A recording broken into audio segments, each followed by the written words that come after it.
One thing that the new year means for most of us is an opportunity to renew and relaunch. It's the time to make plans real, make smart decisions, and reach for things that may seem unattainable. If you've been wanting to try something new in your cultivation recipe, now might be a great time to give it a try. For those of you following along on the Shaping Fire Instagram account, you know that I'm experimenting with my first Sea of Green style grow in a 4x4 tent in the Shaping Fire offices. Now, I got inspired watching Caleb from CSI Humboldt run Sea of Green for many years, and finally found the time myself. So far, so great. Stop by the Shaping Fire Instagram to check it out for yourself. While talking about Instagram, though, I want to make sure that you know how sketchy it has gotten for cannabis businesses on Instagram. If you haven't already noticed, Instagram is intentionally pushing cannabis businesses off the platform to support their new teen safety program. Up until now, cannabis accounts were primarily flagged by folks in the community reporting each other. Now, though, Insta is using keywords and image recognition to automatically flag cannabis plants and words like cannabis and cultivation and clone, causing creators to be shadow banned or deleted automatically, often with no way to appeal. Instagram very truly does not want us there. And yet Instagram is where we all connect with each other as a cannabis community. It doesn't seem right. And it is going to knock many cannabis businesses and podcasts out of existence. There is talk of moving to Twitter or Blue Sky or Threads or Nostr, but none of these have the participation of a significant percentage of our cannabis community. Nothing beats Instagram in that regard. We're all here. When we all leave Instagram, the community will be splintered as we go different places. So, if you are interested in continuing to follow your favorite cannabis content creators or businesses, be sure to connect with them in a secondary way that is more direct, something like signing up for their newsletter. In fact, I encourage you to subscribe to our newsletter too. The Shaping Fire IG could be gone any day. We send you new podcast episodes as they come out, delivered right to your inbox, along with commentary on a couple of the most important news items from the week and videos too. Don't rely on social media to let you know when a new episode is published. Sign up for the updates to make sure you don't miss an episode. And since we moved the newsletter off our own servers to generic servers, our successful delivery rate has spiked and participation with the newsletter is at an all-time high. 44% of subscribers not only read it, but click on the links too. Also, we're giving away very cool prizes to folks who are signed up to receive the newsletter. This month's sponsor is Terp Wizard's Plant Magic Homestead, and 5 lucky winners will receive the 3 crosses of his grape cream cake seed line. And be sure to check out their Instagram accounts at plant_magic_homestead_ and of course, Terp_wizard to see what else they are up to. So go to theshapingfire.com and sign up for the newsletter and be entered into this month's and all future newsletter prize drawings. Today's episode begins year 9 of Shaping Fire podcasts. We've been doing this for you since 2016. Thanks to the folks that sent the Christmas tips. That was appreciated. If you like what we do and want to put something in the tip jar, you can always Venmo us at Shango Los. You are listening to Shaping Fire, and I am your host, Shango Los. Happy New Year. Welcome to episode 119. Today, Eric Brandstad returns to Shaping Fire to talk about small greenhouses for home cultivation. Eric has been a greenhouse and farming advisor for over 30 years now. He started out in the Northern California heritage market, helping cultivators optimize their greenhouses, learn light deprivation techniques, and avoid many of the common errors that impact cannabis crops. His reach widened with the adoption of Proposition 215 Medical in California, which started Eric working across the state, both selling commercial-sized greenhouses as well as offering top-tier consulting.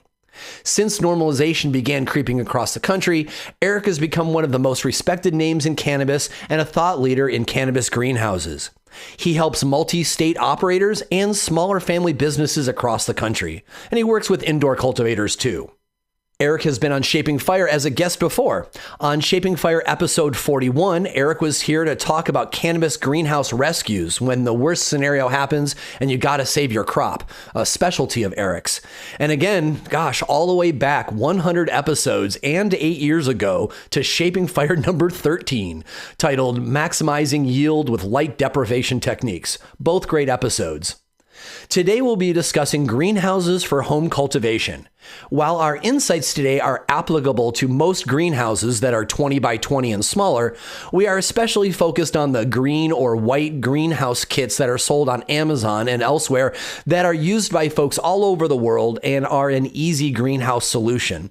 If you've never seen one of these green horticulture plastic greenhouses, or if you want one specifically that I use, there's a direct link on the shapingfire.com page for this episode. Easy peasy. So during the first set, we will discuss the advantages of using a greenhouse no matter where you are in the country, recommended sizes for your needs, placement on the property, anchoring, venting, flooring, and bracing of your greenhouse. During the second set, we will look at dealing with heat and cold issues of greenhouses and how to keep your growing parameters dialed in, as well as pests from insects and rodents up to deer. And we finish the episode looking to upgrade your small home greenhouse with light depth, adding lights, heating coils for the soil, and how to properly store the plastic over winter. All in all, a jam-packed episode of useful ideas for the home cultivator. Hey, Eric, welcome back to Shaping Fire. Hey, Shango, thanks for having me. So glad to have you back. So let's get right into it. You know, the biggest question probably at the top is why bother with greenhouses? Because we can talk a lot about the details of greenhouses, but for many people, they're like, you know, I don't really want the money and the expense. I'm just fine growing outdoors. It worked for me and it worked for my pappy. And like, this is the way like it goes. And, you know, when I used my first greenhouse, I was really caught off guard by how much better my plants thrived. So you make this pitch to people all the time about why they should upgrade to a greenhouse. So why don't you start us off with that?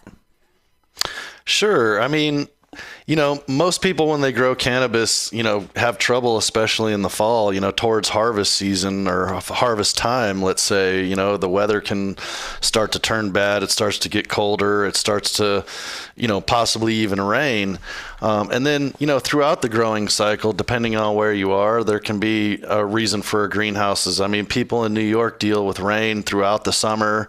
You know, we're pretty lucky here in California through a lot of the cannabis growing where outdoors been pretty easy for the most part, except for, you know, some of the years we've had some late or early rains that, you know, cause problems. But generally speaking, the greenhouses provide a benefit of protecting the plants. It's a great way to hide your plants if you don't want the neighbors to see anything. It also provides a great structure to be able to pull a light depth cover over if you want to do the light depth technique as well. So there's a bunch of reasons to use a greenhouse for cannabis, but it can be a little bit of a double-edged sword using a greenhouse in the summertime. But as you noticed out on the islands where you are in Washington, it became a great benefit rather than just going straight outdoors. So I think that, you know, with cannabis being the Michael Jordan or the super plant that it is compared to all other plants, it just seems to do really well in greenhouses. I think that's really well put. It really just gives us options, you know. It gives you an opportunity to, boost your warmth if that's what you need, to cut down on your wind if that's what you need, to make it more discreet if that's what you need. It just makes options. And really these kinds of greenhouses that we're focusing on today, you know, you started in, you know, NorCal doing all the guerrilla and kind of like OG hidden stuff, and then grew into medical, and then now you're consulting at least all over the country, if not all over the world, in these big, you know, multi-million-dollar shticks. But what we're talking about today are these small $200 greenhouses, which if you get them on sale like this time of year now, like December for the following year, you can get things that'll be like $350 in May for like $200. And that buys you a lot of options comes the summer. For sure. I mean, my business and previously when I was in, selling greenhouses, I definitely was shooting for the big stuff, but we did spend a lot of time. And even when I started out with the greenhouse company in 2006 and 7, we were carrying smaller greenhouses. I mean, granted, they were automated and expensive and way more expensive than anyone would want to spend even now. But we were really hyper focused on, the home grower and the medical grower. And so we had a 10 by 10 and a 20 by 20. Later on, we created a hoop house that was 16 by 12. It was still kind of big, but at the same time, our thoughts were always with the home grower, outside of, targeting the commercial growers, which was really, what the business had to do. But, the home grower was really where it all starts. And with the medical side of things, we had a lot of home growers early in the days. And then with the new legalization in various states, home growing is still allowed in most cases. And so it never really went away. But, I think that it's a great opportunity for people to give it a try with, especially these more affordable options that are out there now. Yeah, absolutely. So let's talk about the footprint. So there are, you can buy these greenhouses, lots of places. A lot of people buy them on Amazon, but you can also buy them at, different types of agricultural stores if you're not into Amazon. But I mean, I have to mention Amazon because so many people write to me saying, I just picked one up on Amazon right? So I'm guessing that if 90% of the people who are writing to me asking questions about it are buying them on Amazon, that is kind of the default for most people, for better or for worse.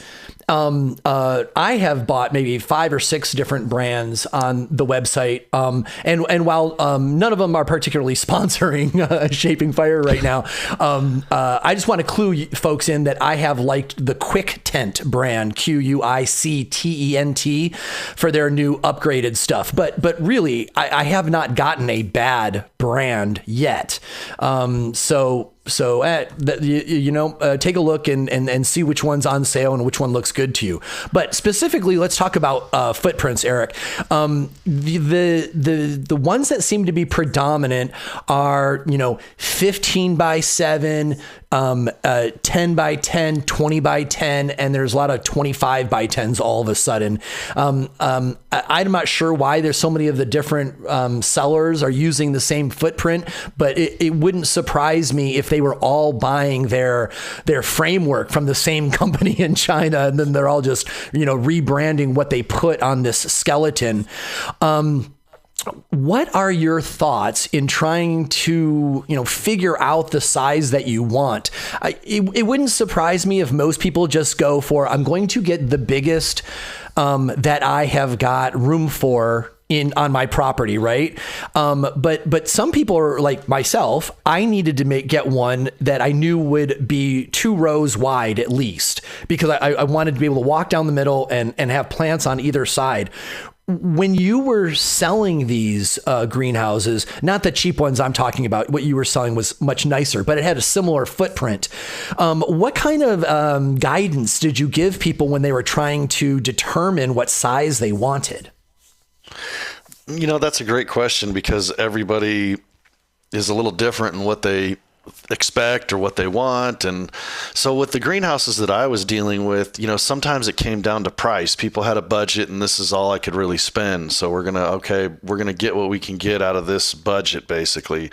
Other times people just felt like, hey, this is, and people have a thought in their minds, I guess, of what is safe to them and what is not, maybe, or what is reasonable, let's say, and what is maybe out of reason to an extent. And so, a lot of people would call with, hey, this is the size that seems reasonable to me. And so a lot of times with they're not terribly bigger hoops than the ones you're talking about, but they are bigger in width and height. And so the most common size greenhouse that we sold back then, especially in the early days, was a 16 by 48 or a 20 by 48. And I'm not 100% sure why, but the majority of customers that would call would always stick with this 48-foot long greenhouse. And, that wasn't because that's the size of their backyard. That just seemed to be the reasonable size in everybody's minds at the time. And so when you look at the greenhouses that you're talking about in the backyard setting or the home grower setting, it really comes down to that, like what fits in somebody's backyard, maybe without being too much of an eyesore. Maybe it fits in the backyard and it still leaves room for the animals and the kids to play. Maybe it's something that isn't going to look too big to the neighbors and cause them to call and complain or something like that. So, I mean, there's a plenty of reasons of, why people pick these different size greenhouses. And I think the one that you picked, or the company that you're, talking about, has really, found the sweet spot, let's say, because a lot of the hobby greenhouses that have been on the market and currently on the market, are typically square or rectangle. They're usually the clear polycarbonate that is, similar to glass in its transparency. And a lot of them are kind of difficult to put together. Some of them are fairly flimsy in some regards. And so it's really hard to find the right hobby greenhouse. And that's why you haven't seen a lot of the hobbies be very popular until this one came along. And so, kind of like you're saying, there's been a lot of people liking and buying this greenhouse off of Amazon or similar to it. And it's just because it seems to fit that reasonable aspect of shipping, putting together, longevity, and then, the sizes they have seem to be reasonable with where people want to stick those in the backyard or at the home grow. Yeah, all true. And 5 years ago now, there was a big upgrade in the industry. They used to be all that like really cheap, kind of like white, really bendy, aluminum-y kind of metal that like you get one bad storm and they would mess up. And then all of a sudden at once, all of the companies tended to said upgraded, and they all moved to galvanized steel. And that seems to be when they took off, because suddenly they were one step closer to kind of like the adult greenhouses that you're more familiar with, right? Like suddenly they're like, oh, if you get a little bit of weather, you're gonna be okay. And so people started going with them. Well, and I think that's really important to note, because a lot of the greenhouses, and even the greenhouses that I've put together over the years that are, a little bit more commercial grade, I guess you could say, I don't know, but it doesn't take much for a wind to pick up a greenhouse and move it, whether it's the hobby ones or even the bigger, more commercial ones. And so weather and wind and things can really put a hammering on a greenhouse. And so I think with the amount of little, greenhouses like yours that took sail in a windstorm and blew off the property, or maybe got damaged from some severe rains, was enough, complaints or notes to the company for them to go, oh, here's what we need to do. And then they made that change. But I think collectively, they had to have enough people complain or have problems with them for them to see that change needed. But it doesn't take much. I mean, honestly, I think sometimes you can see the writing on the wall and people just want to try out the flimsy stuff first and see how far it gets them. Let's talk about height some, because most of these consumer backyard greenhouses top out at 6.6 feet. And of course, this does not set one up for monster California outdoor sized plants. And so we have to, be aware of that, and probably, topping your plants at least once and getting good at that. But it's frustrating because with these hobby greenhouses, they have the what's the word? Like the curved roof, right? Mm-hmm. And so you really only get the 6.6 apex at the middle of the roof. And so if you put your walking space along the middle, you've got the head space, but then your plants are going to be topping out at like 6 or 5.5 feet. And so there's an argument to be made to like put the plants in the middle and walk yourself around the side. But then when you're in the middle, it makes it harder to tend to every side of the plant because you've got them doubled up in the middle. What kind of advice or thoughts might you have about, an abbreviated height greenhouse that cuts off at 6'6" versus to, somebody who's got a commercial greenhouse and they can go as tall as they want? Well, I mean, I think that we need to look at it as, there could be worse problems in the world than too big of plants and not being able to get around sometimes. And so I would say that maybe that could be a good thing, even though it can be tedious and a little bit annoying or whatever.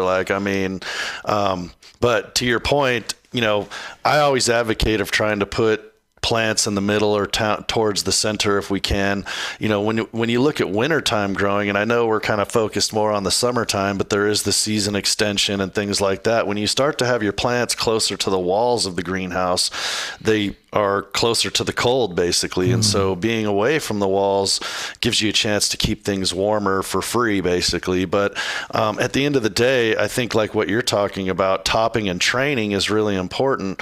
Unfortunately, a lot of states, and if I talk about California in particular, the home growers are only allowed to grow 6 plants legally. And so, of course, you want those 6 plants to be as big as possible. But, if you really dig in or look back, and maybe there's nothing to look back at literature wise or podcast wise, but when I look back or think back, I start to think about some of the growers in between, really before the 215 days and into the 215 days. There were some growers up in the Humboldt County.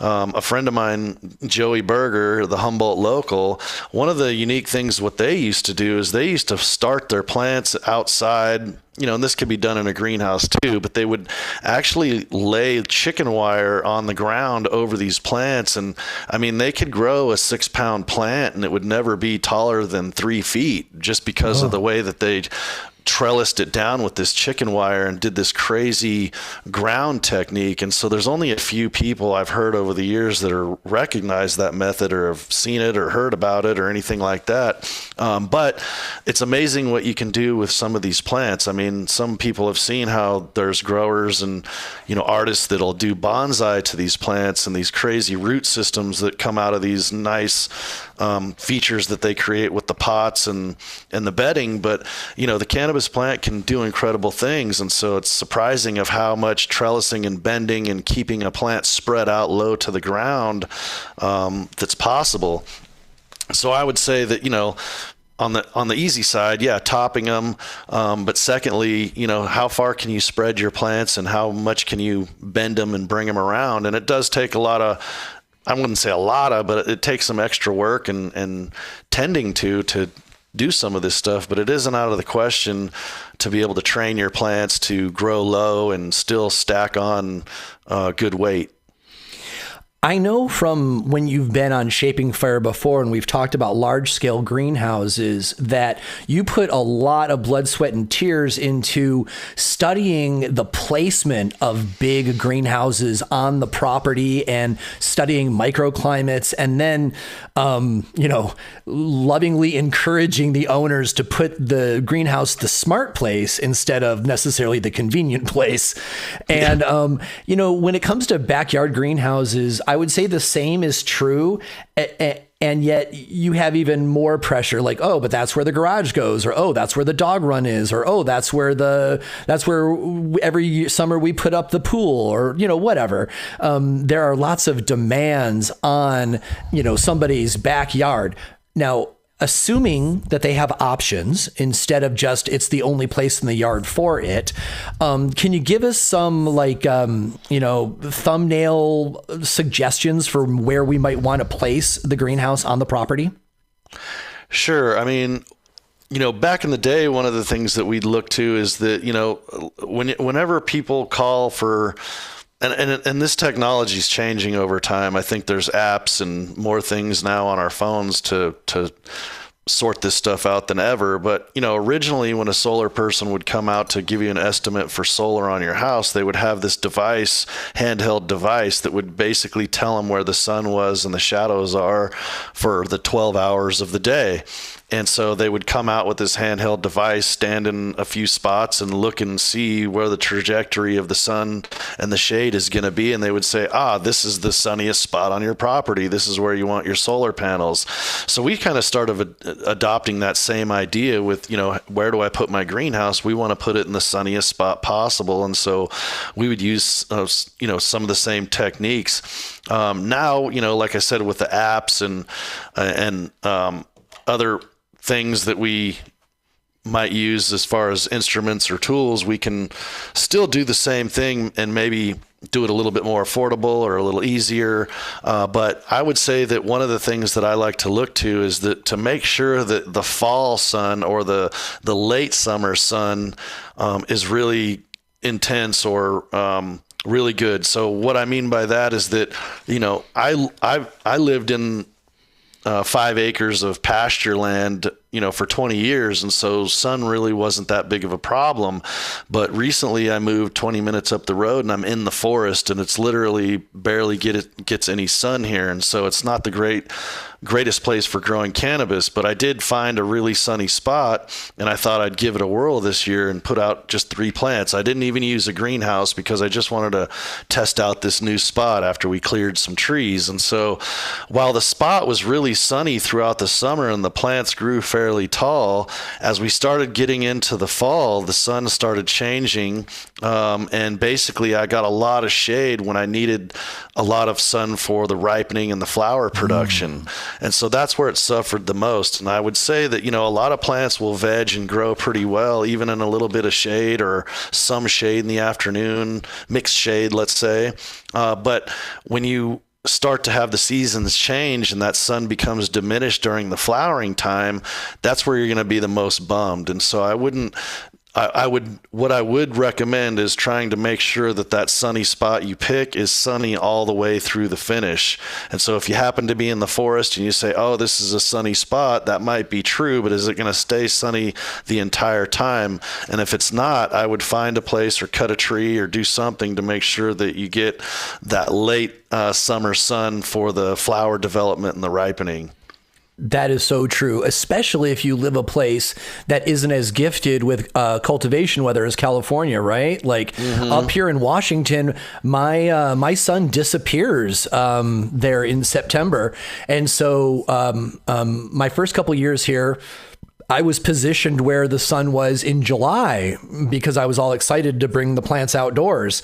But by third week of September, it was cutting across the sky differently. And we already have such a hard time finishing plants where I live that you really need to put that tent where you're going to get the most bang for your buck in September. And, other places October too, but we can't grow in October here where I live at all. So, right. Yeah. So, all right. So, let's talk about, now that we have figured out where they're going to be in our property, let's talk about anchoring them down. I think that a lot of people are just all like, well, it's a big greenhouse. It's not going to fly away. And yes, it's going to fly away if you don't tie it down. I don't know what professionals use, but all I've done is I've picked up a really nice tent. What do you call those? Tent stakes. And I wrap a industrial size zip tie around the bottom metal bar, and then I create a loop with it, and then I put the stake through it, and I do, and on my 20-foot by 10s, I'll put 6 of those on each side, holding it really down. And occasionally during the summer, I might lose a zip tie, but not all the time. What do adults use?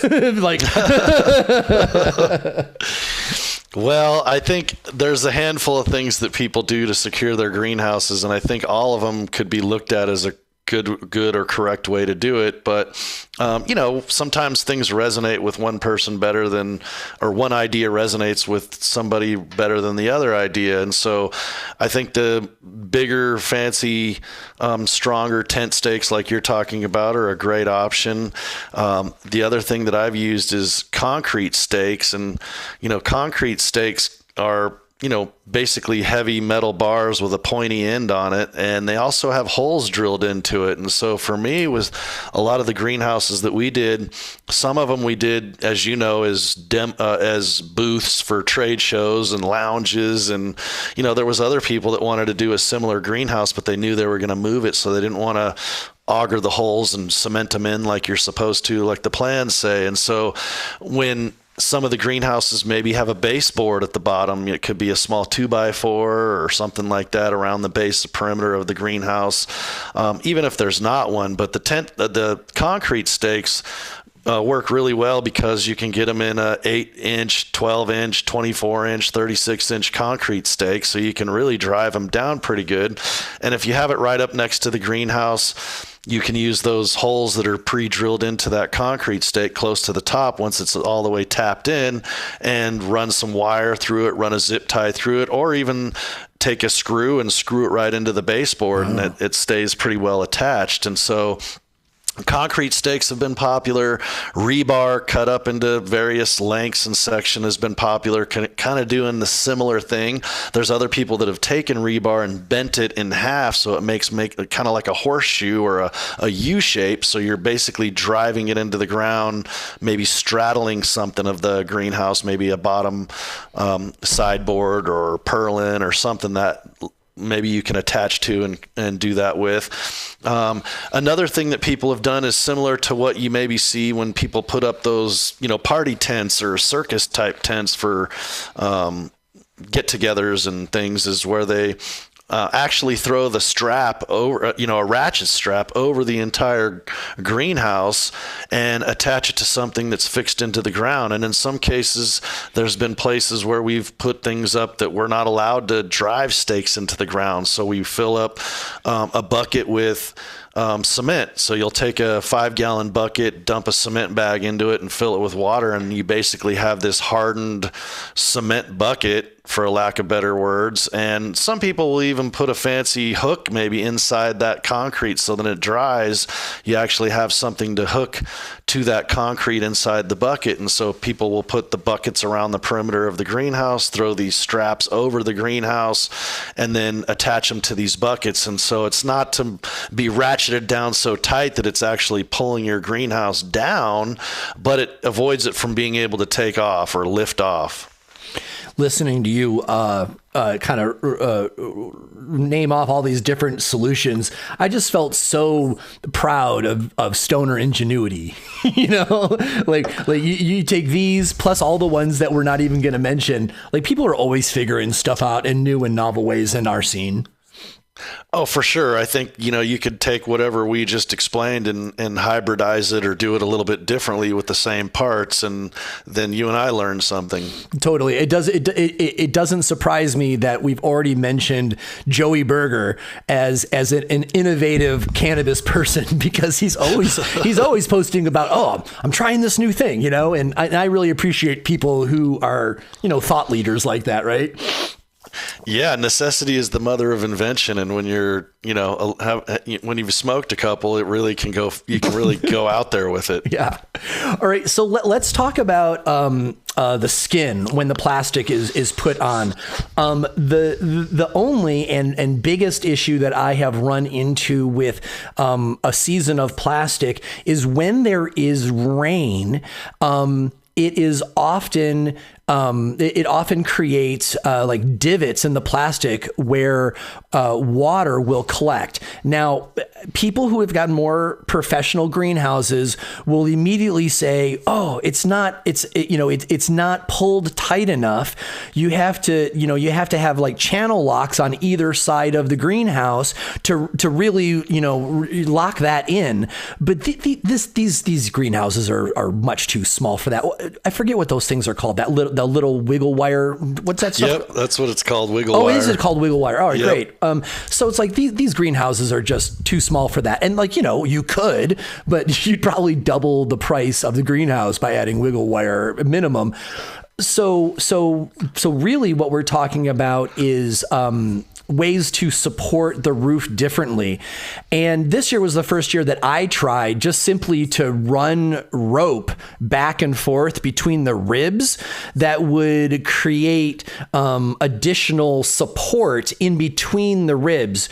And it worked out okay. I definitely took it all apart, and I'm going to try it again next year with a thinner rope wrapped more times. But is there anything at the professional level that you recommend to people to help fill in those gaps between the ribs so that the water doesn't create like little buckets? Yeah, I mean, that happens even on big greenhouses or traditional greenhouses or commercial grade, whatever. But I mean, it does come down to sometimes the way these things are manufactured and how the plastic goes on. And, 9 times out of 10, not everything's 100% ideal, but it's close enough. And, I do suggest to make sure that when people do put their plastics on, they try to do it on a sunny day. It's good to pull out the plastic and maybe lay it on top of the greenhouse or on the ground right next to the greenhouse and let it get hot.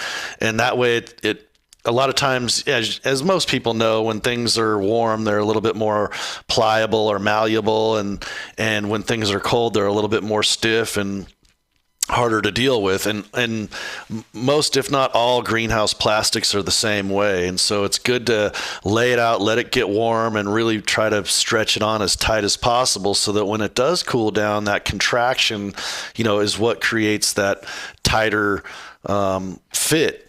So to basically hold things on a little bit better, it's tricky. I've seen people use, the really sticky, fancy Velcro from Home Depot to try to rig things up. Using lath or PVC in conjunction with the ropes, like you talked about, to create purlins and things that go between each rib to try to create the rigid, make the structure more rigid. So it doesn't always help the plastic, but sometimes when you're messing around with things like you're talking about, you go in and you do something and maybe it works pretty good. And a lot of times we have this aha moment going, well, if I was to do this again, I'd do it this way. And it sounds like that's kind of where you are with your, That's exactly where I am. The first year I did this, I tried packing tape, and that was great, but it broke over the course of the year just from the weather. And then this year was rope. But I need to come up with a different pattern so that it gets more coverage. Yeah, no. And, in some cases, if you thumb through some of the greenhouse catalogs, there's the catalogs that get sent to you in the mail. There's the online ones, like Greenhouse Megastore, for instance. There's some others out there on the East Coast, like Griffin Greenhouse. And I would say that, sometimes when you're going through these catalogs and these online things, you run into new things that, could be applicable to a home grow greenhouse. And so they do sell a lot of do-it-yourself parts for creating backyard and maybe home grow or do-it-yourself greenhouses. But at the same time, there are certain parts and things that we run into that could be useful in whatever greenhouse you're using, or, the one that you're talking about in particular. And so, sometimes there's stuff out there that's been around for a long time. We just haven't noticed it because we're flipping through the pages so fast looking for something else. And so surprisingly enough, there's even a place here in Grass Valley called Peaceful Valley Farm Supply that ships a lot of stuff. And over the years, they've had greenhouse parts too. So it's just a matter of kind of looking around and really trying to engage in what you're doing for your plastic and seeing if any of these other things might fit or work or help in any ways. But I would say that generally speaking, getting greenhouse plastic tight so that it doesn't hold water is pretty common for everybody in the hoop house and greenhouse game, because Mother Nature is pretty powerful, and she typically always wins in one way or the other. And so I would say that it's kind of an ongoing situation to be worked on. Yeah, I agree. It's hard. A lot of these at the greenhouses at this grade, the plastic is just held on with Velcro hoops, and so they can slide all over the galvanized steel. So anything that we can do to anchor them to the ground is going to be a win. So the last thing I want to talk about is actually the ground on this topic before we go to the first break. And that is whether or not to put flooring. And, I've really been torn on this over the years. On one hand, I have liked leaving my greenhouses just bare dirt because, I'm a grower of the soil food web mindedness. And the idea of having the floor be natural, so that there are, voluntary pest predators that are growing there naturally, and the water has somewhere to soak down into. It just seems like it makes sense to me. However, if we've got uneven ground where there are all these like little divots that you can twist your ankle in, or if you live like where I live, where we've got a lot of varmints, you've suddenly got them growing like little holes underneath your pots so they can drink the water during the drought of the summer, right? It really goes both ways about whether just to leave the ground natural with grass or whether or not it makes sense to put down a couple pieces of plywood. How do you weigh in on this? Yeah, that's a good question. I mean, for the home grower, I think that, it's really up to, what their perspective is on all this stuff. And you brought up a lot of good points. I mean, there's definitely beneficials and there's definitely some things that aren't beneficial that could show up in some cases. And so I would say that if it's just plain dirt without grass, it's good to put something down, because when you're irrigating or if some rains come or whatever, that dirt does get wet and it tracks up mud. And next thing you know, you're starting to get stuff everywhere and it becomes quite messy. I've even had people on, just plain dirt put down the ground cover that's been recommended over the years. And when that stuff gets wet from irrigating or leaving a hose on or just dribbling around when you're moving from place to place with a hose, the mud will start to seep through the ground cover even. So I think the idea of having the grass is pretty cool. People can be fearful of the pests because the grass can be a nice little habitat for things that you maybe don't want. When it comes to the rodents are definitely a little bit of a problem. And so putting down some wire mesh underneath maybe could help keep the rodents from coming up and getting through. The plywood isn't a bad idea. Some people are a little bit iffy on plywood or wood in general because there's the chance, in the regulated market, what we learned is that, wood and cardboard and a lot of these things can have this aspergillus and maybe even cause some post-harvest molds. But a lot of that is a whole nother podcast to deal with. But at the same time, wood can get moldy just by nature in general, and so that can be a little bit of a thing for people. If you use pressure treated wood, it has chemicals in it, and in some cases some of those chemicals could bioaccumulate in your cannabis, and so it's really kind of tricky. I know that another popular solution, people like to go find those plastic pallets. I mean, I don't know if they're plastic or polycarbonate or what they're really made of, but the pallets that are not made of wood, they can be fairly expensive. Sometimes you can find people tossing those and use those. At the end of the day, I think that anything reasonable would work. And so a pallet could be used, but that's wood also, a regular wooden pallet. But there's people that will paint those with a low VOC paint, maybe even a hemp deck stain for that matter. There's also, just putting some gravel down isn't a bad idea over the dirt in some cases. So, I mean, a little bit of gravel goes a long ways. If you do use the ground cover, I would, recommend putting something underneath it, maybe even some straw down before you cap it with the ground cover, just so you don't have the mud that comes through.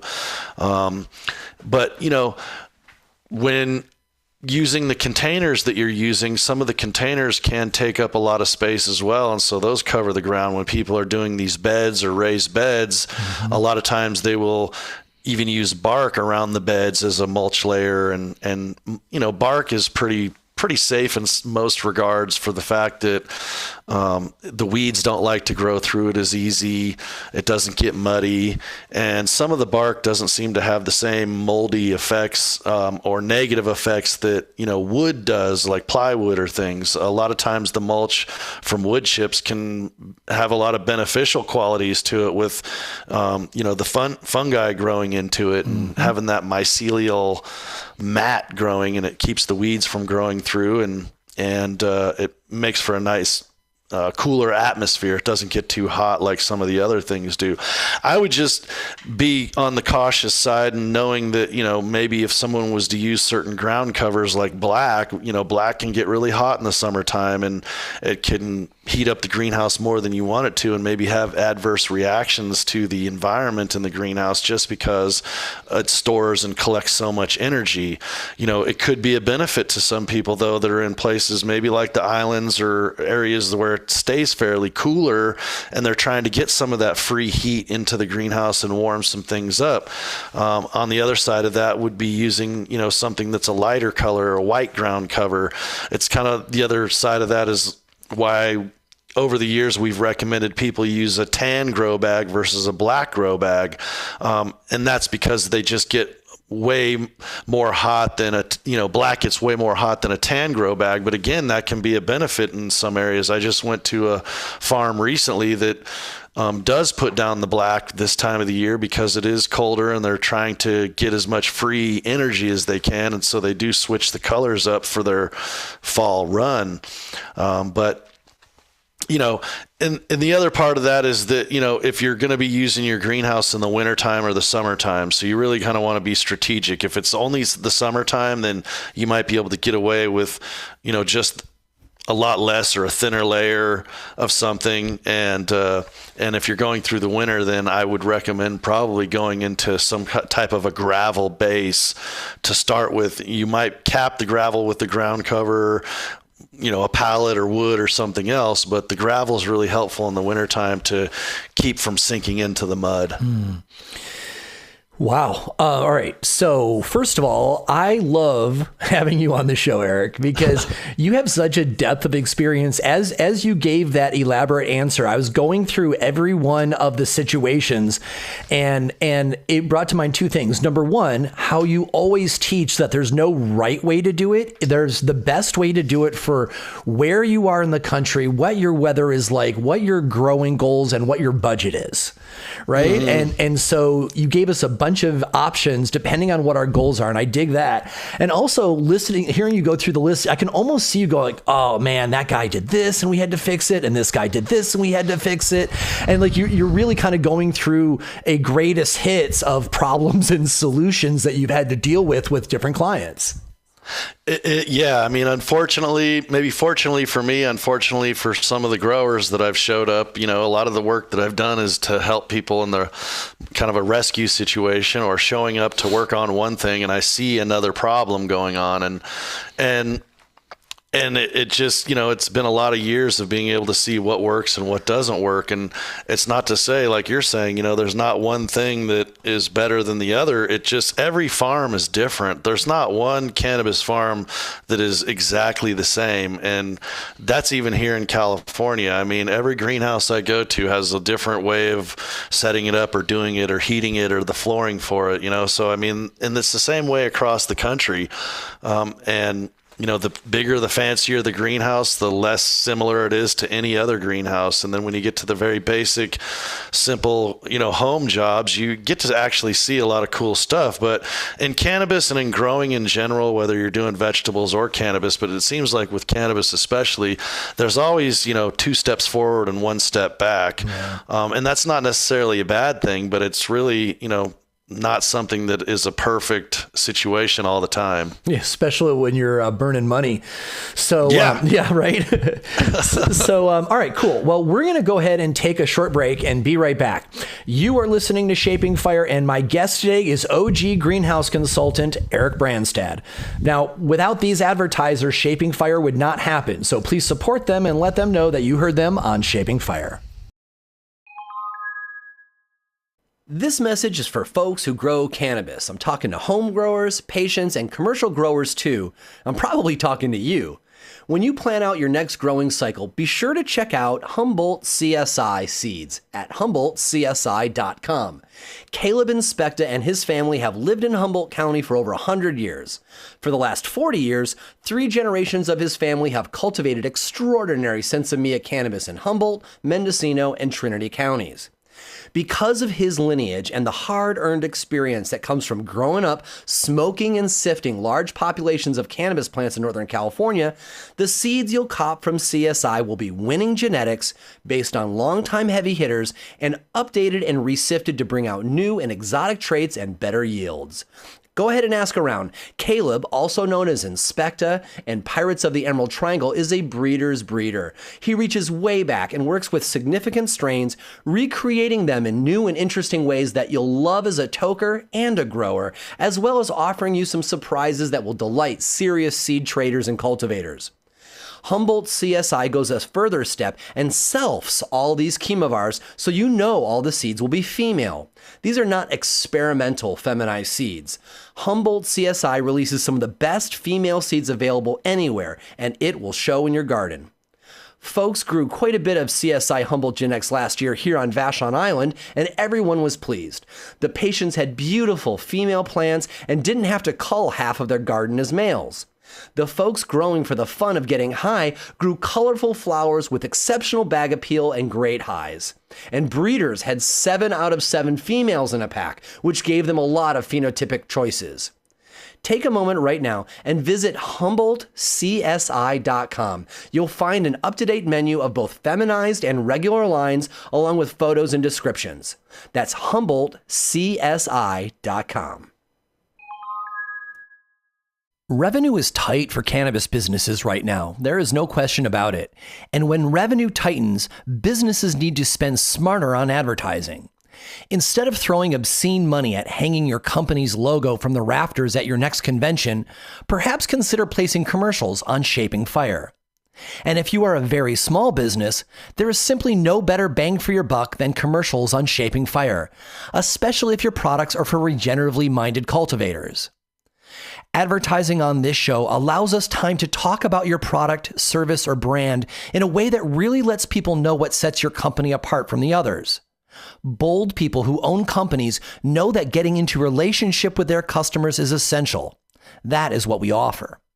We will explain your service or product, what sets it apart as desirable, and help our audience get in contact with you. It's pretty simple, really. Advertising does not have to be all whiz-bang, smoke, and mirrors. Nowadays, I find that people prefer just to be spoken to calmly, accurately, and with good intentions. If you want to make your own commercial spot, you can do that too. With a commercial on Shaping Fire, you'll reach your customers in the privacy of their headphones right now, and will continue to reach new listeners as they explore the Shaping Fire back catalog of episodes again and again for years. A spot on Shaping Fire costs less than a postcard per person, and the Shaping Fire audience is full of smart cannabis enthusiasts, cultivators, and entrepreneurs who are always curious to learn. And right now in the new year, we are booking the few open spots we have for the rest of 2024. I'd love for you to be one of our new advertisers. Do yourself a solid and contact us today for rates on podcast and Instagram advertising. Email hotspot@shapingfire.com to find out more.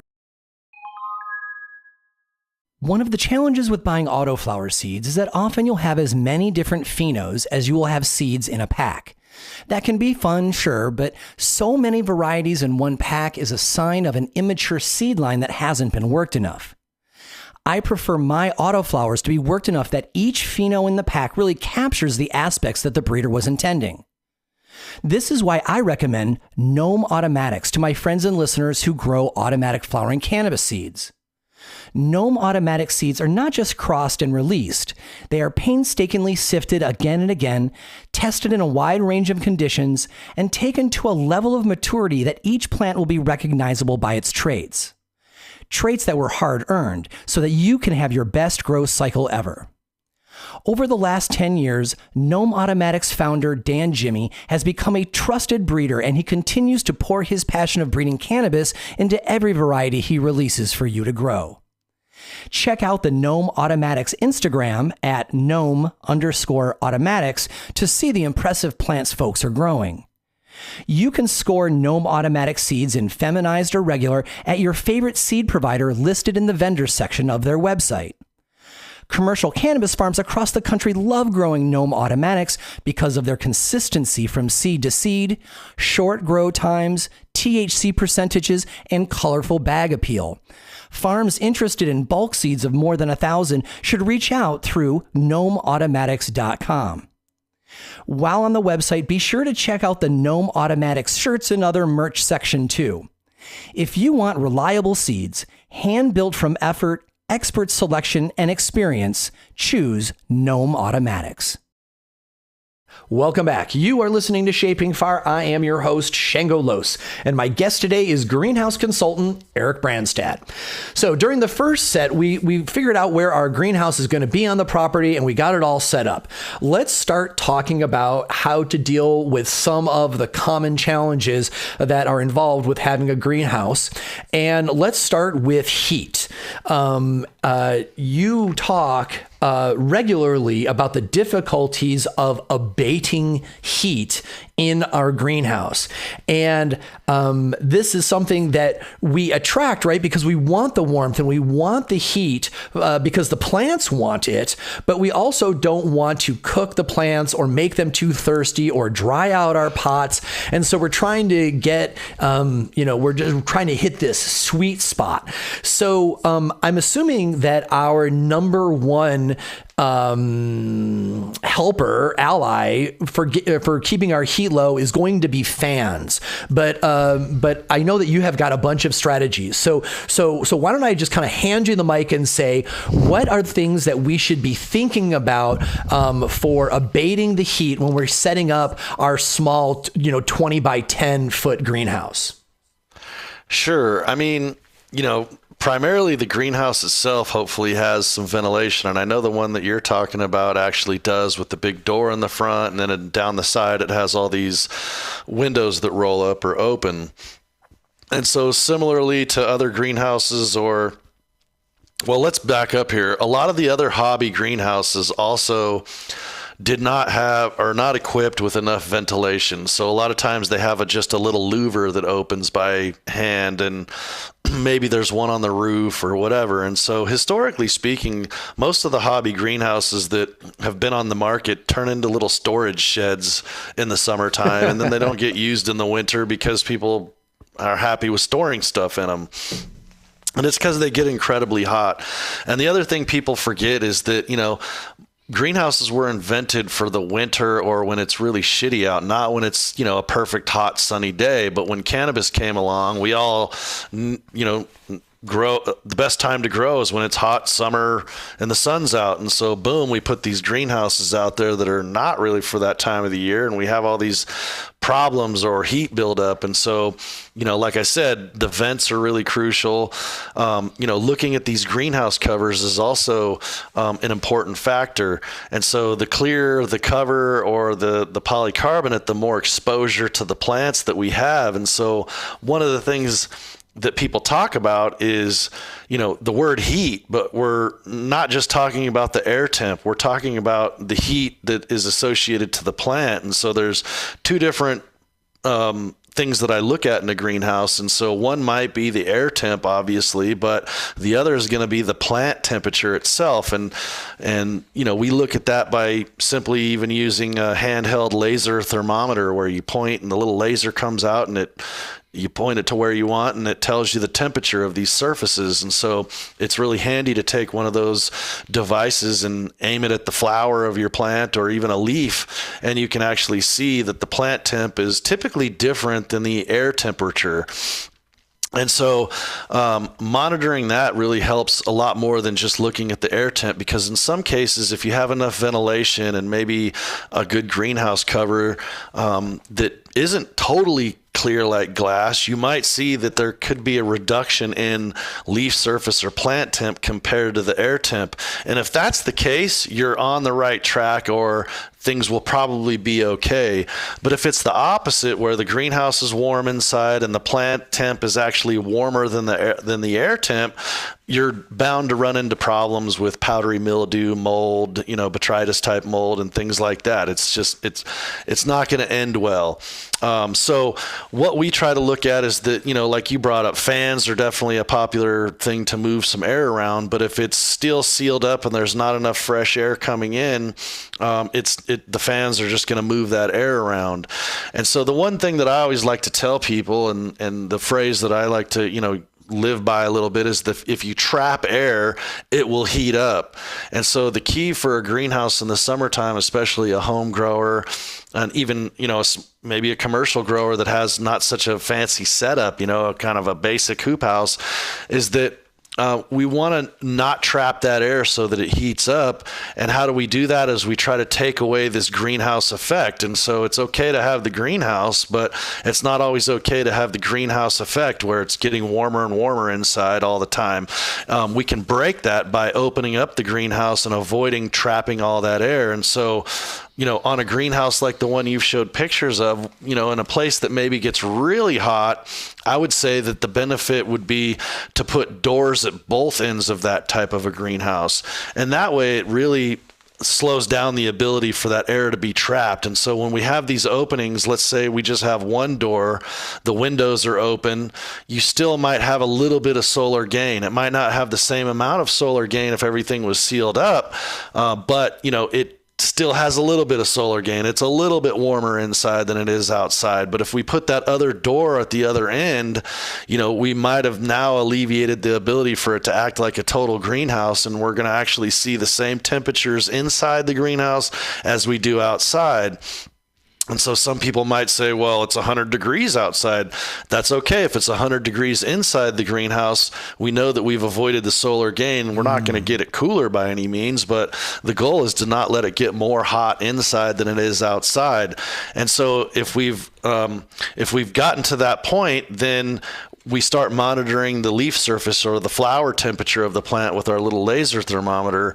And what we're going to start to notice is that, maybe those temperatures are similar to each other, or in fact, maybe a little bit lower. And so we're definitely on the right track. And this is where some circulation fans might actually help a little bit, because now once we've avoided the solar gain, we move a little air across the plants, and it might be in a racetrack pattern. It might just be one fan at one end blowing across this small greenhouse so that it creates a slight breeze or mimics a slight breeze.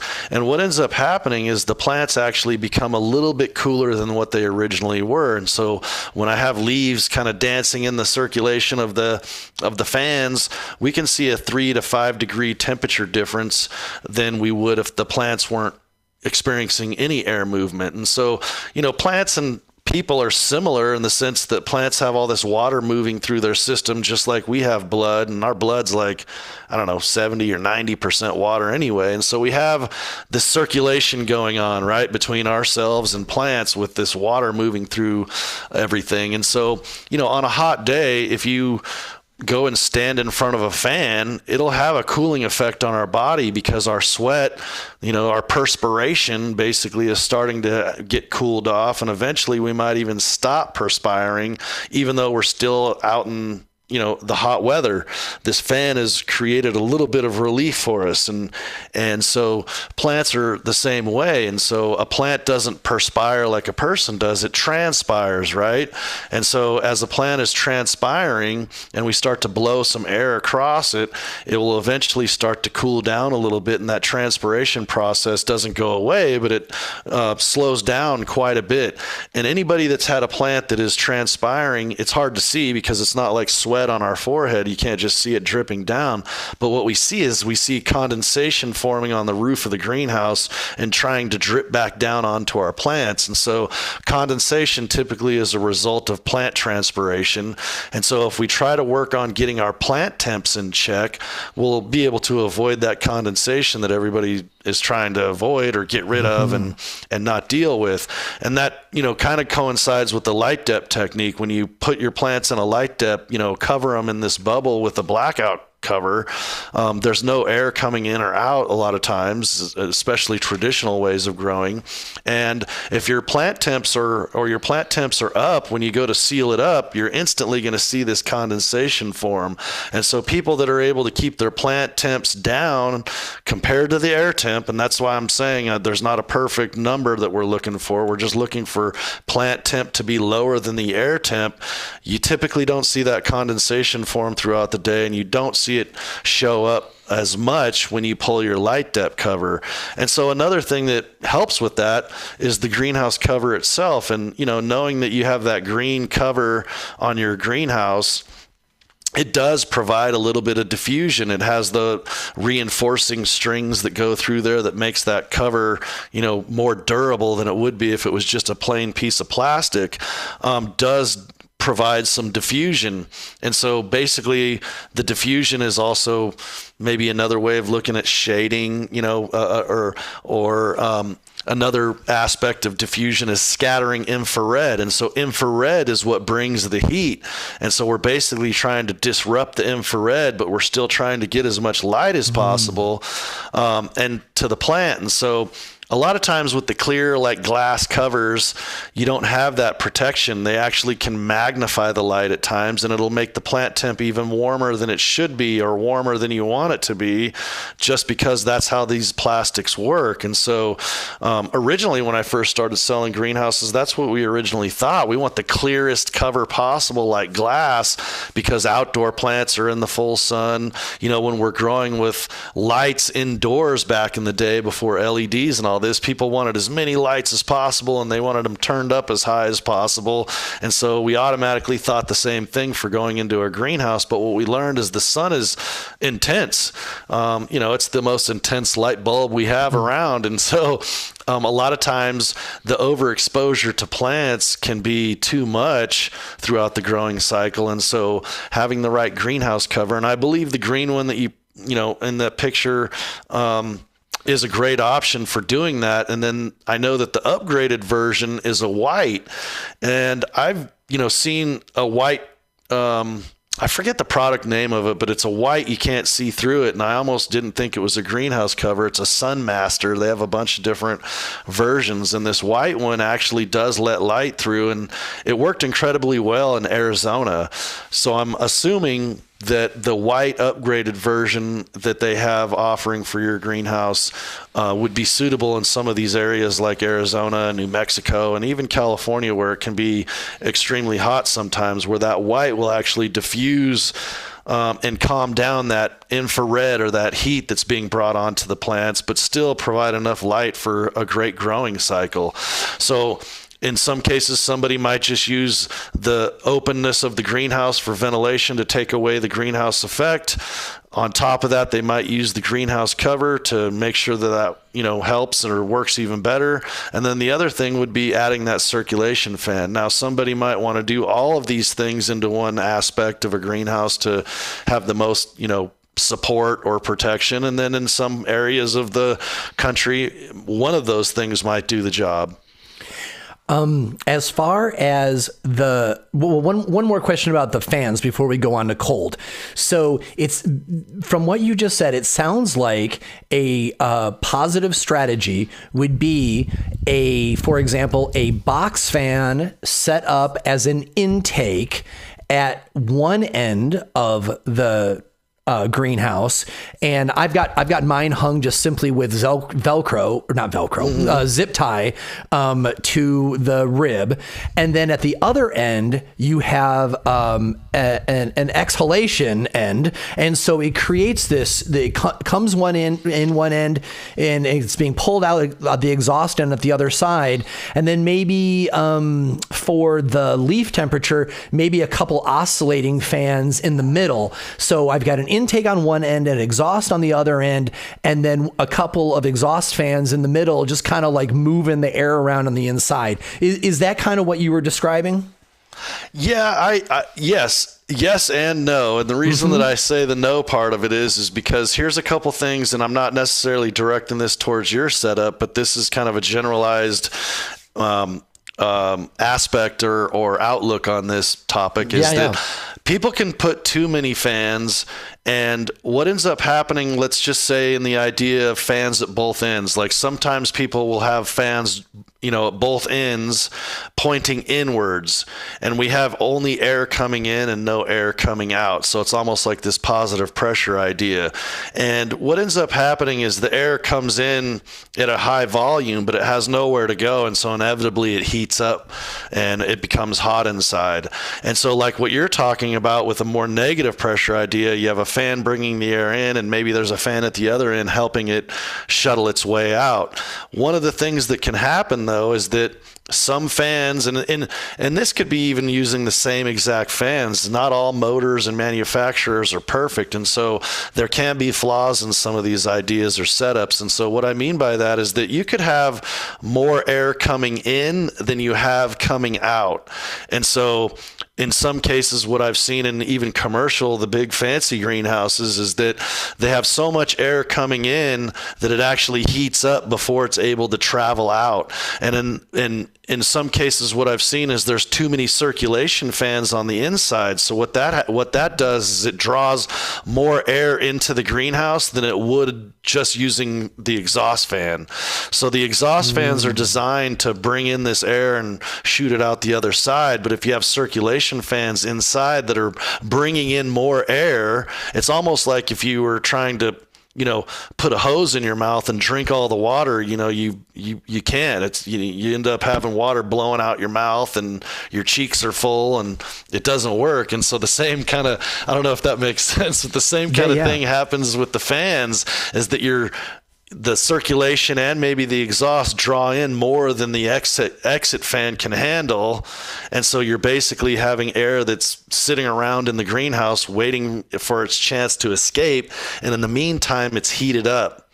And so we want to make sure, and in some cases, maybe that's the idea for some farms, is just to have that exhaust fan at one end that's blowing the air out. But what it's doing is it's capturing air at the other end and naturally bringing it through the canopy and out the other side. And so I would just say that, more air movement isn't always better just because we're in these structures, and there has to be a way, an even in and an even out for all that air. And if we kind of go in between that with too many maybe circulation fans or other things in some of these setups, we could cause the opposite reaction. And so it's always just good to be mindful. And one thing that I always say to people is that it's easier to add more fans if you think that you need more. If you buy a bunch of fans and all of a sudden you're like, well, maybe I didn't need this fan, or this is too many fans. I listened to the podcast and now I realize I've got too many fans. It's really easier to go to the store and buy another fan and add one than it is to sit around with a bunch of fans and go, okay, now they're going on Facebook Marketplace or the next garage sale or whatever. And so, starting out with a little bit and adding more is the best way to go. Right on. So let's talk about too much cool, too much cold, not enough heat. Now, for most of us, this isn't something that we're going to experience during the main part of our growing season. It's probably something that is happening towards the end. Certainly, there are people who are going to have cold nights that they need to insulate from in the country. But for most people, it seems to be the end of flowering when they're trying to squeeze out another week or two. But the nights have dropped below or near 50, and so they're just trying to keep their plants awake and the soil awake. At the same time, we don't want to close up the greenhouse totally, because this is also mold time of year, and we don't want them to the plants that are molding to get other plants also molding. So what suggestions do you make for preserving that air exchange so that you can keep the fresh air coming in without making the plants too cold there at the end of the season? Yeah, that's definitely a tricky or slippery slope in some cases, depending on where you are. It's different for everybody. One of the things that I would also look at, going into those times of years is how I'm irrigating my water schedule. I might actually start to cut back on the water a little bit as I know it's starting to cool down, because the plants aren't going to use as much water as they start to cool down. If they're starting to finish, it's not a bad idea, even though maybe there's the idea of flushing, that doesn't go away, but it uses less water, less amounts of water in order to do that. Bringing in cold air isn't the worst thing in the world, but it takes a little bit of work in these do-it-yourself greenhouses because, we try to put things on a timer or something like that, but a lot of times, we're the sensor. Us as humans are the main sensor, and we go, hey, it feels warm. Oh, hey, it feels cold. We should do this. And so again, I think it's really important to have that infrared thermometer so you can point and shoot and see what your plant temps are, especially your buds. And so I would say that, as you're getting closer to the finishing of the plants, knowing what those flower temperatures are and making sure they don't get too hot in the daytime, and then that temperature swing in the night gets too crazy where they get terribly cold. And so, what ends up happening sometimes is it's almost like an air conditioning condenser. It starts to get that, on a hot day, that pipe starts to get frost built up on it.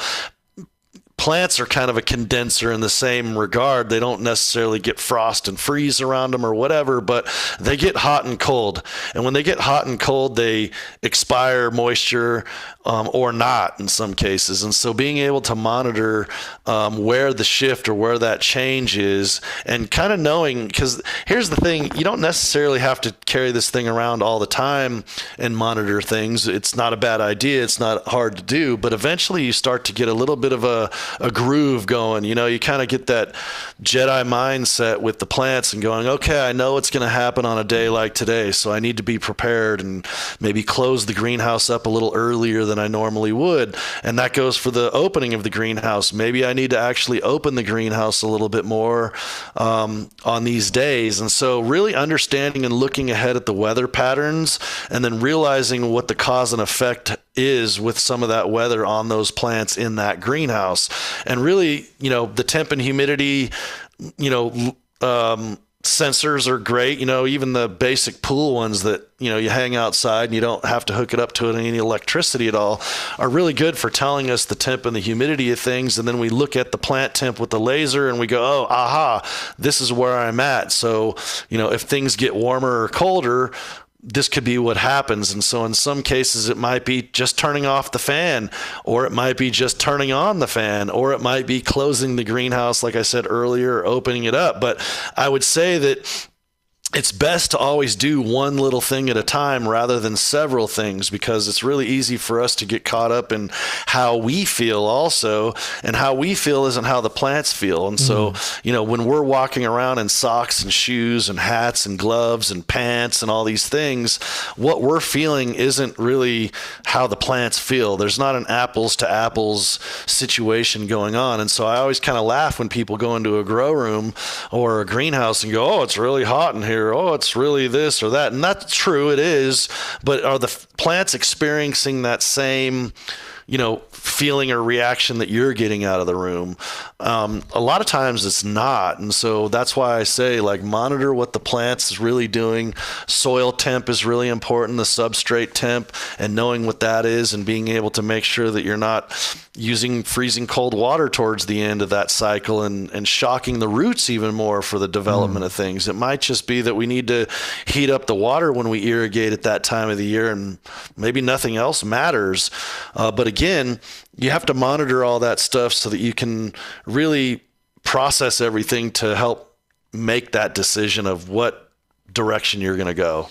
Again, just because we read that some guy does it on the internet does not mean that it makes it appropriate for where we live and our goals and how our gear is set up. So always good to interpret these things for ourselves.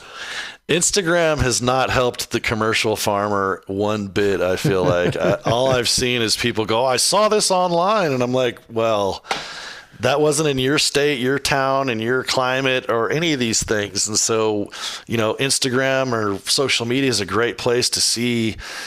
A lot of times people are only showing the good stuff, for the most part, but at the same time, there's more to it than the picture that we're seeing. There's usually more to it than even some of the statements that we read about some of these techniques. And while they're important to learn and to know about, people are really quick to apply or jump, knee-jerk reaction to, hey, this is what I want to do, or hey, this is where we want to go, this direction, or whatever. And in the commercial setting at scale, it's taken people down the wrong road. And so luckily with the home growers, I think that there's a little bit more of a, a little bit more forgiveness here, but it's money out of our pocket when we're trying to grow and do these things, whether we're at scale or we're at home. And so, like I said, the more things that we can kind of monitor and keep an eye on, the better we have chances of making the right pivot at the right time.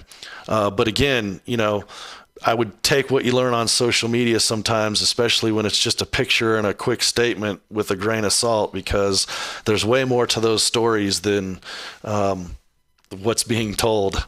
Totally. All right. So the last area I want to ping on here before we wrap up set 2 is insect pests, because once you have a greenhouse, you're kind of a host for a war. Right? We've got all of the naturally occurring beneficial insects that are just in nature. And if we've got a grassy floor, certainly they are in the greenhouse, and we've got a bunch of plants. So they are attracting beneficial predators as well. And then if we are, choosing to also order beneficial insects online from somebody like, Natural Enemies or something, we're adding those to it. And so now we've got whatever pest pressure that we have in the natural environment, plus all the good guys in the natural environment and anything that we've added. And now they're all within, these walls, and it's like a cage match. So what has your experience been as far as pest pressure being worse in a greenhouse, and also pest solutions being potentially easier in a greenhouse? I mean, how does this play out differently in a greenhouse, and what are your recommendations? Well, it's funny. Like you brought up a couple funny points of it can be an ongoing battle, and it's definitely something to be noteworthy of. And so I would say that, one of the best environments for a pest is in a greenhouse. I mean, pests will really take off in a greenhouse just because it's the warmer spot than anywhere else on the property a lot of times. And so it's another reason that, well, let me say this too, is that a lot of people come from the idea of controlled environment agriculture, or controlled environment period. They just say that word all the time. Oh, a greenhouse is a little more controlled environment. And we hear that term a lot. And so, to be honest, I mean, even some of the most sophisticated greenhouses out there, state of the art, are really hard to control.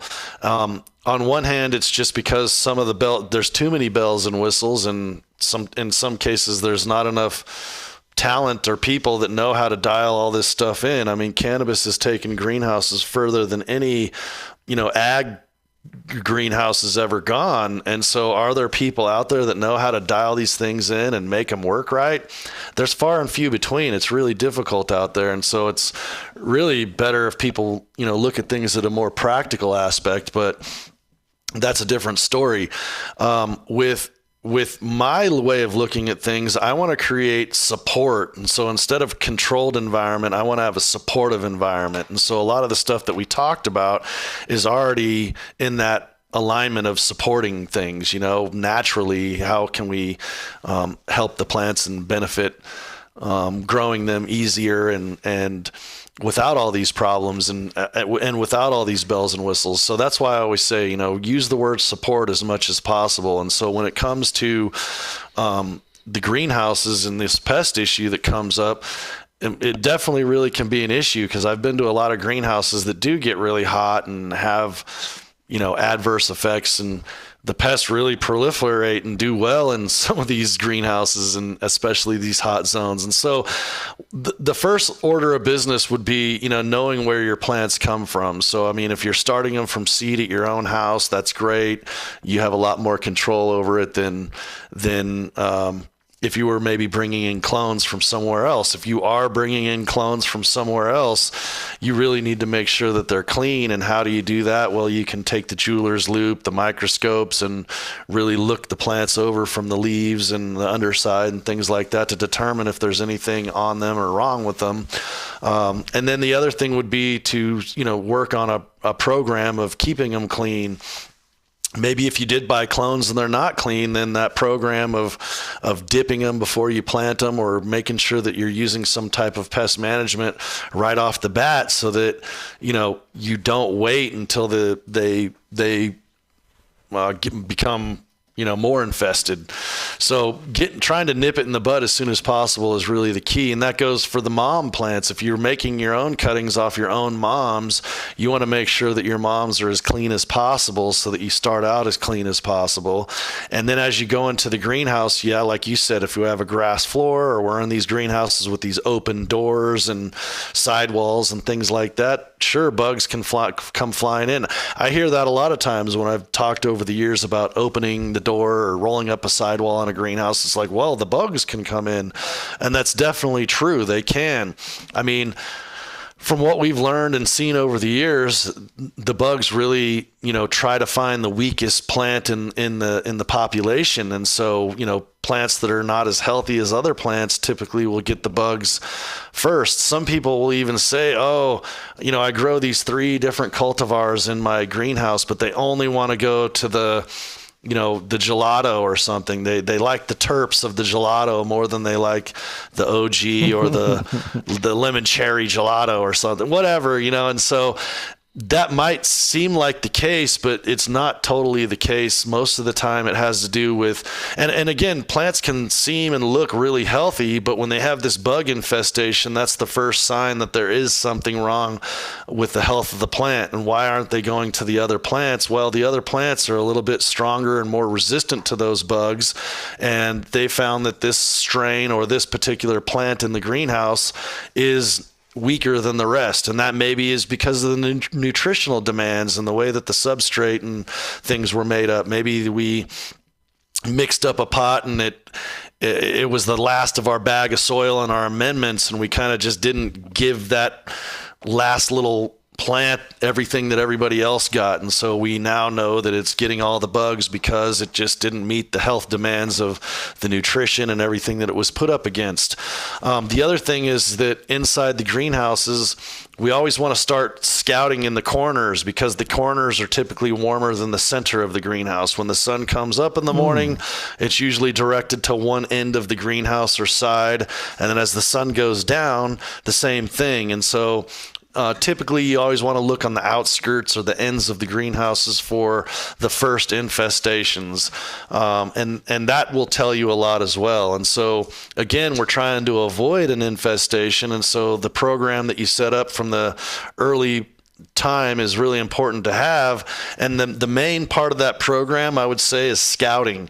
I know that a lot of people's first line of defense is just, hey, I just spray my plants every couple of days, no matter if I have bugs or not. And, that method is okay, but it's not the best for the plants and the expressions of the flowers.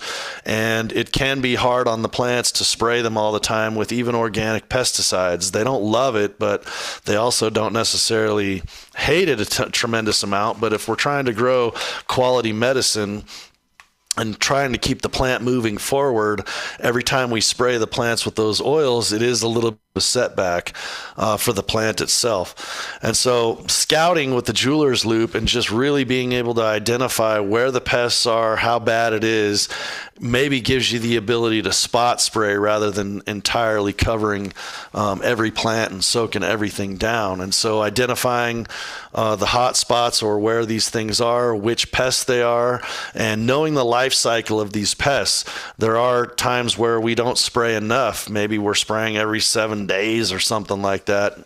maybe that's just the idea that someone has, hey, I spray every 7 days. Well, in between that time, how many eggs have hatched and how many aphids even maybe have proliferated in that amount of time? It can be quite a bit. And so you're actually just kicking the can down the road. And so I think that you brought up a good company, Natural Enemies and Copert. They really have a lot of cool stuff as far as pocket guides and jeweler's loops and books on these pests and posters that you can hang in your garage or in your grow room that help, kind of keep you on your toes for all this pest stuff. And so if you're not scouting and using a jeweler's loop and picking off leaves and looking at the underside of them quite often, I would say that, when an infestation does pick up, I wouldn't be surprised, because you can actually find this stuff pretty easy before things start to get out of hand. And so going in and de-leafing the plants a little bit before you spray so that you get rid of some of those pests. And I would say that when you de-leaf your plants, you always want to have a plastic garbage bag or some type of a garbage bag with you, so you're not just throwing those leaves on the ground. I know that it's been common practice even for me, and I've seen it in the commercial level, where when they go de-leaf, everybody just de-leafs as fast as they can, and all the leaves are hitting the floor and on the pots, and then we come back later and we maybe sweep it all up or rake it all up and then throw it into the garbage bag. And what happens is the pests start to move around quite a bit, and you're not actually getting rid of them. And so by de-leafing the plants that maybe have some bugs on them, we're getting rid of quite a few bugs, because that's where they reside, is the underside of the leaf. So you can imagine yourself throwing away hundreds of pests by just de-leafing and then going in and doing the spray that needs to be done. And some of the products I like to use is Azagard, which is an azadirachtin. I'm not as much of a fan of the Azamax as I am the Azagard, but the azadirachtin, another product that I like to use is called Sufoil X, and there's a similar product to Sufoil X called Tritech. They're both 80% mineral oil. One's more expensive than the other. I happen to just think and notice that Sufoil X seems to be a better product at the end of the day. But if you need to save a couple bucks and go with the Tritech, that's okay. And I would say that mixing the Tritech and the Azagard together can be a powerful combo in fighting spider mites and aphids. When it comes to things like thrips, like I was saying earlier, understanding the life cycle is really important, because the thrips also have one of the stages of life down in the soil or the substrate. And so we can spray all the thrips we want, but if we don't treat the soil, they're never going to go away. And so getting nematodes like the Steinarima fataliae, if I said that right, sorry if I botched it, is a good nematode to put into the soil to help get rid of the thrips, or even maybe avoid getting some of those thrips in the long run. And so being a home grower, sometimes people don't want to know all these different ins and outs and details and things, but unfortunately it's a really important aspect to learn and to understand. And once you get the hang of it and read about it a little bit and know the common pests that you have and what to do about them, it isn't that hard to deal with. But again, if you don't know, things can creep up, and by the time they creep up and start to do their thing,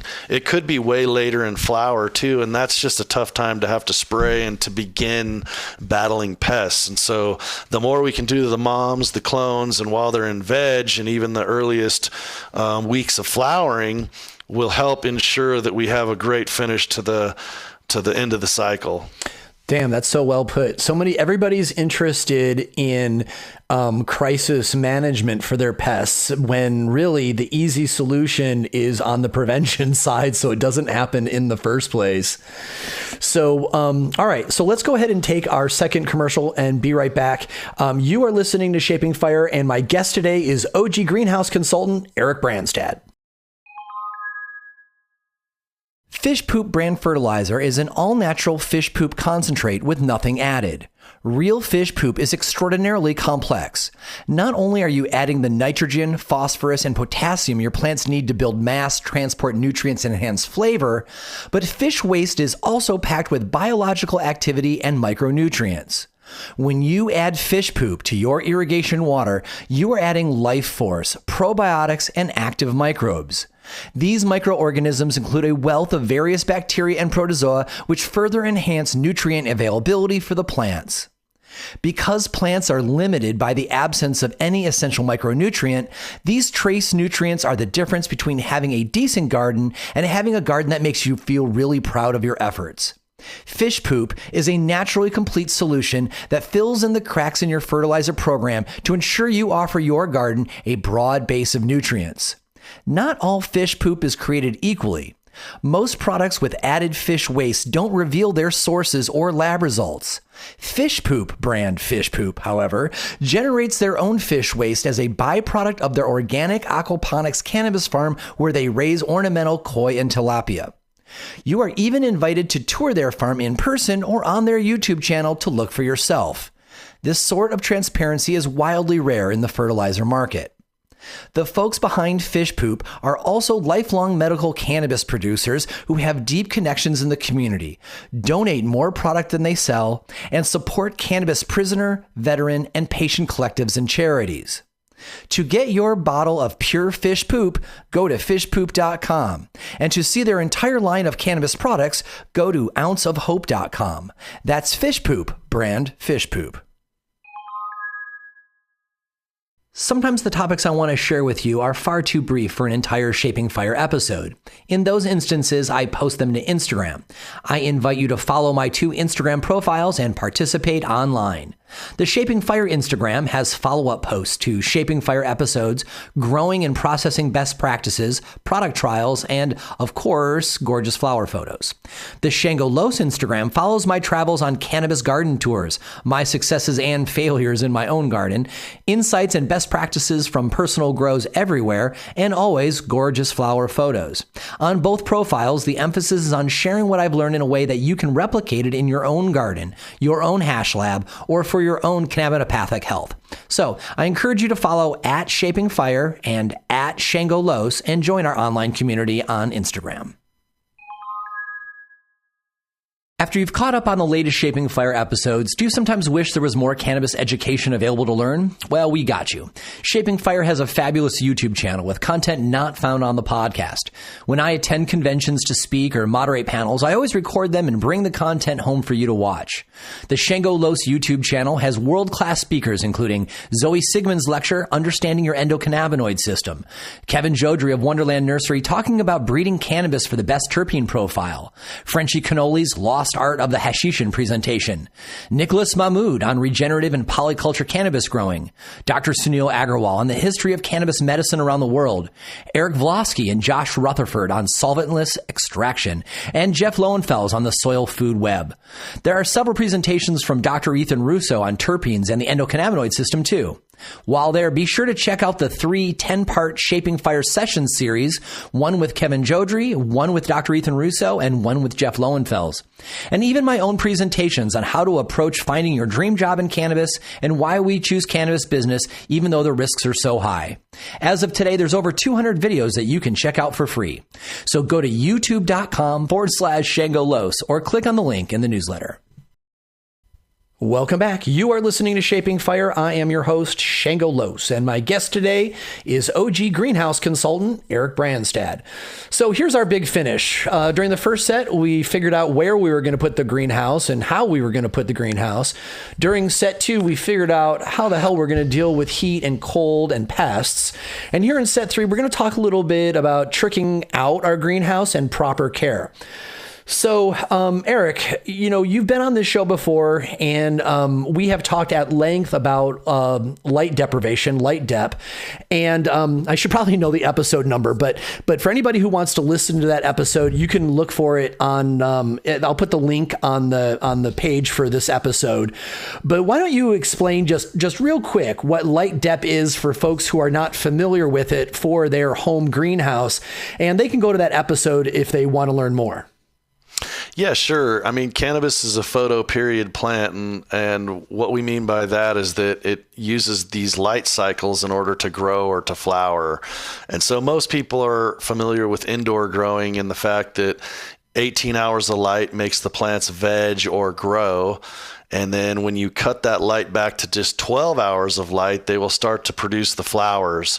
And so when we want to do that same technique outside, we can't turn on and off the sun, but we can put a tarp over the greenhouse that makes it, that puts that greenhouse in the dark. So basically we're using a greenhouse with light depth curtains or tarps that create that photo period. So we have full control of when they flower and when they veg, using the sunlight. That is great, dude. You know what I just realized? I just looked up while you were saying that, the episode that you were on talking about light depth. You and I are recording episode 119 right now. We did that episode 13. Holy mackerel, that was a bit ago. That's awesome. 13. Wow, that was 8 years ago. Wow. Wow. Well, it's still a good one. It's just still a good one. So yeah, thank you for that definition. And dear listener, if you want to hear a really good hour and a half about how to do this in detail, go on back to episode 13 and listen to Eric and I as youngins. All right. So that's a quick little plug for light depth, because if you are trying to be self-sufficient with your cannabis and you want to be able to maybe get in 2 cycles during your summer, light depth is a great way to do it. Yep. So that gives light depth a short shrift, but that's it. We're moving on. So one of the things that I personally really enjoyed was adding some Wi-Fi environmental gauges to the tent outside, and it just is close enough to the house Wi-Fi to pick it up, which means that it can then throw it to my phone. So I can be anywhere in the world and know what's going on in my greenhouse, because, mostly I grow food here, and, food and cannabis are all very temperature and moisture dependent. And if I can set my alarms and they can bring me on in, to tell me that I need to check on the greenhouse. Granted, at the home grower level, outdoors, there's not usually a lot of integration of these sorts of products, but my gosh, they're really helpful if you bother to, spend a little coin and get them. Totally. I mean, it's not out of the question, and there's a lot more out there than there used to be. I mean, there's little companies that people barely know exist that have, some of this technology going on. And so getting a couple sensors in the greenhouse that can be hooked up to your phone just to know what's going on sometimes. And, the pivotal parts of the year might be in the spring and the fall when the seasons are starting to change, and you really want to know what's going on so that you can prepare to make some changes or prepare to go home and do something about this. And so, while it's like you were saying, it's not 100% needed, and it's not going to always do everything that maybe an automated greenhouse is going to do, it does give you an edge. And having that slight edge is always, a step forward in the right direction to be able to, rescue your own crop or enhance the quality of that crop. A lot of times with the way the weather is these days, things can change pretty quick, and it might be where you're away from home and you need someone to go back and close it up because all of a sudden it got cold. Yep. I mean, we've had crazy weather where it's sunny one day and the next day all of a sudden we get a snowstorm or something, and nobody knows and sees this stuff coming, even though we look at the weather and, the weatherman says it's going to be great. They're not always right. And so it's really good to be able to notice some of these things and stay ahead of the curve a little bit.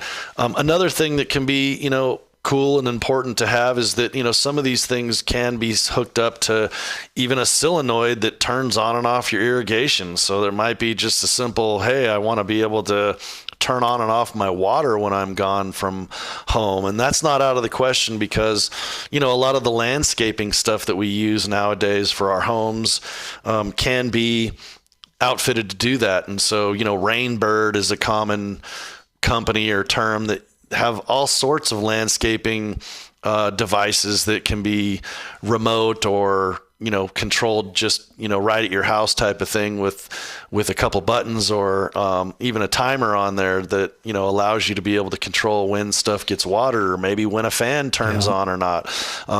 Simply hooking stuff up to a timer because when you want something to come on or turn off can be an important way to do things. But it never hurts to, if you can, throw in a little technology in there and see if it helps you. I like your point too about, you only need to go into this as far as you need to. I grow different types of plants, right? I've got my food plants, which are mostly ungreenhoused, but the ones that are greenhoused, I just need something really simple to know what the temperature and the humidity is. And I've got just a simple, little Govee smart temperature thing, right? It costs me $25, nothing to it. But with my cannabis, I take that very much more serious for obvious reasons, right? I want to know, heat and humidity and vapor and all this more detailed stuff. And I want to be able to look at charts and graphs of it. And so for my cannabis greenhouse, I've upgraded to a pulse system, right? And so now I've got all the details. Plus, as you were saying, I haven't gone so far as to connect it to my drip irrigation, which would be dope. But whenever I want to, I could expand my pulse meter into controlling all of my stuff, and it's great. You can just take these steps one at a time from season to season, depending on what you can afford. I agree. Like I said earlier, and you're kind of hitting that same nail on the head, is that you start out simple and with what you can afford and what seems reasonable, and always have that ability to expand. And the expanding can be adding another light, adding another fan, or adding something to that control system, which might be, okay, I've been reading and collecting all this data. Now I'm going to add something where I can turn it on and off myself or something like that. So, there are, especially with that pulse and a couple other systems, the ability to phase this. So phase one's simple. Phase two might be getting, once you get your feet wet in the growing season, you want to, you can take more on. We have more bandwidth even for stuff. And so I always try to, like I said, recommend starting out slow, do what you can within your own bandwidth. And then after that season, look at what the upgrades might look like. Yep.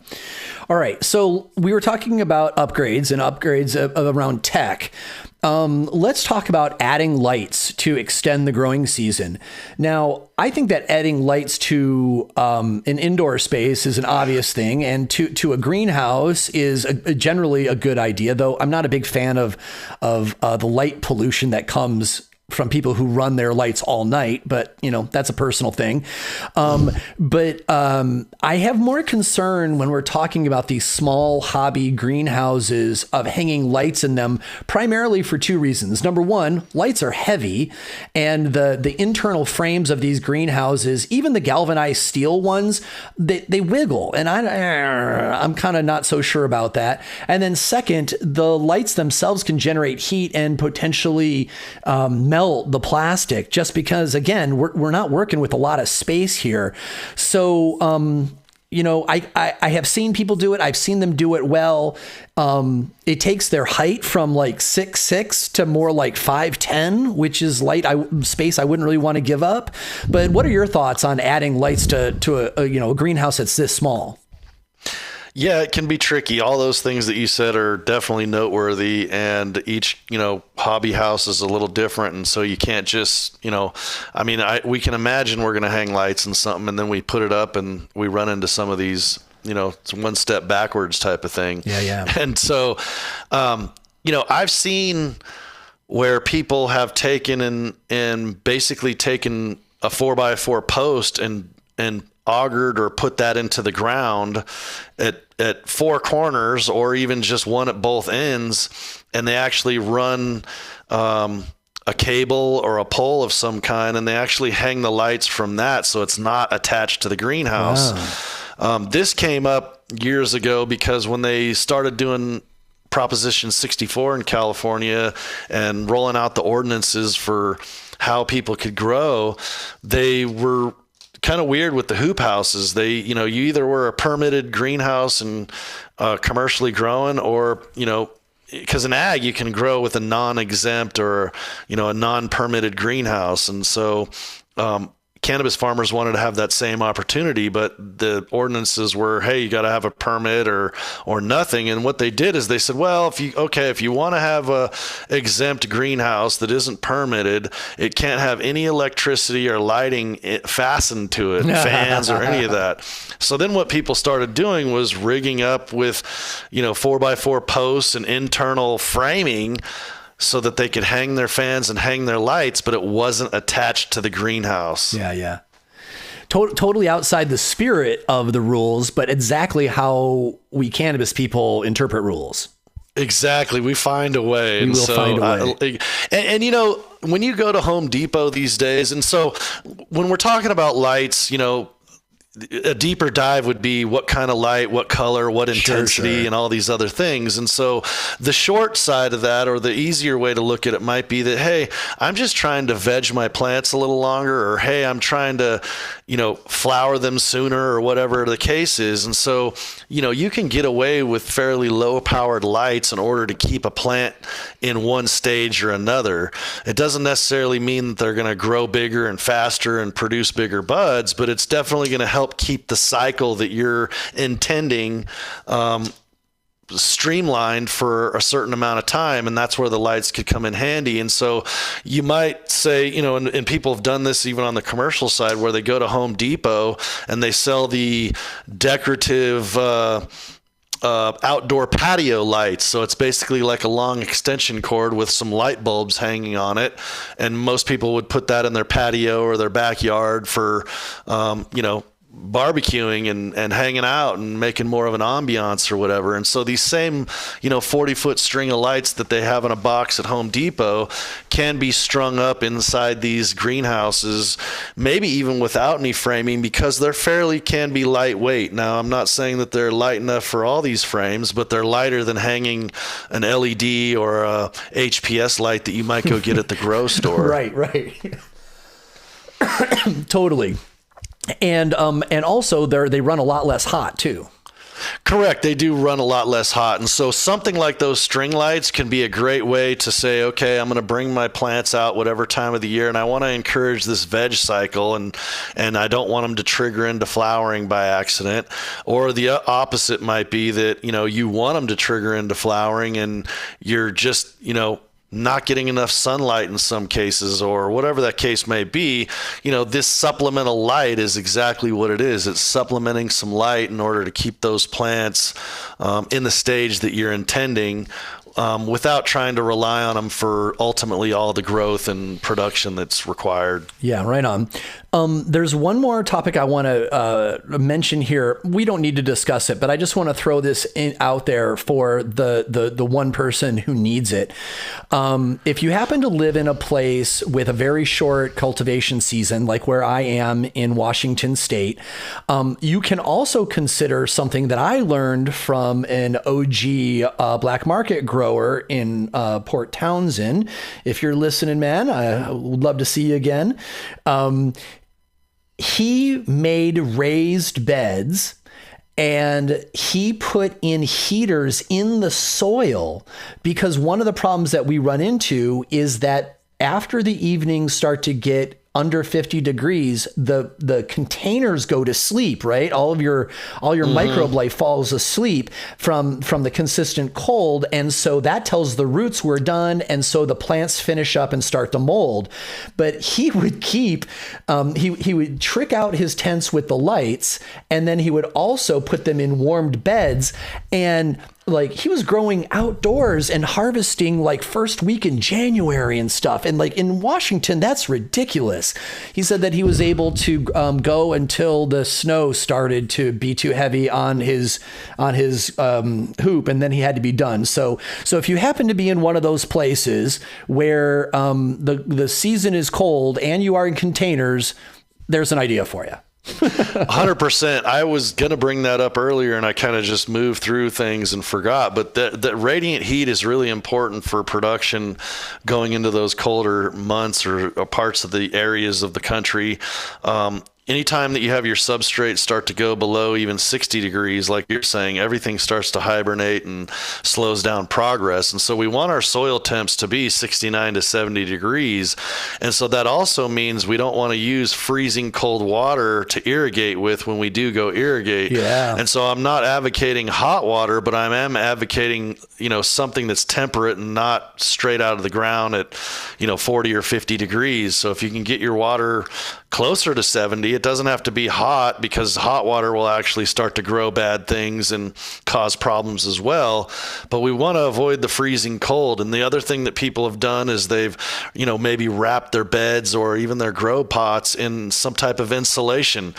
The most low cost effective might be straw mulch, even, that they wrap around them. There's other people that, you're familiar with hash makers. They'll wrap their washing machine with that mylar looking bubble wrap stuff that is insulative, and it can get wet. It doesn't fall apart, and so that kind of stuff chopped up and wrapped around your pots or your beds, in conjunction with the idea of adding some heat. And so there are some radiant heat ideas and companies out there. You and I always throw these selfless plugs. We're not connected to any of these companies usually, but we plug them anyway.